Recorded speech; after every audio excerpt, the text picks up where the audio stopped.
தூத்துக்குடி மாவட்டம் காலங்கரை, கோரம்பள்ளம், பெரிய நாயகிபுரம், அந்தோனியார்புரம் உள்ளிட்ட பகுதிகளை மாநகராட்சியுடன் இணைக்க உள்ளதாக கூறப்படுகிறது. இந்நிலையில் மாநகராட்சியுடன் இணைக்க எதிர்ப்பு தெரிவித்து கோரம்பள்ளம் பஞ்சாயத்தைச் சேர்ந்த 100க்கும் மேற்பட்ட பொதுமக்கள் தூத்துக்குடி மாவட்ட ஆட்சியர் அலுவலகத்தை முற்றுகையிட்டனர்.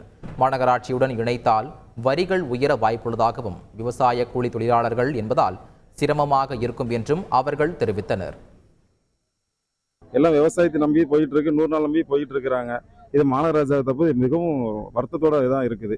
மாநகராட்சி எங்களுக்கு எந்த பிரயோஜனமும் கிடையாது. இதனால எந்த ஒரு இதுவுமே கிடையாது. எங்களுக்கு வரி, எங்களுக்கு வீட்டு வரி, தண்ணி வரி, அனைத்து வரி கூட தான் செய்யுமா தவிர இப்பவே மாநகராட்சியில ஒரு கடைக்கு 50 ரூபா 100 ரூபா நாங்கள் பிரிச்சுட்டு இருக்கிறாங்க. தூத்துக்குடியில 50 ரூபா 100 ரூபா வசூல் பிரிச்சு அவங்களுக்கு போய்கிட்டு இருக்குது. இதை வச்சு இவங்க பாமர மட்ட மக்கள் என்ன செய்வாங்க சொல்லுங்க? பாதி ஆளுக்கு மகளிர் உதவி பணமும் வரல.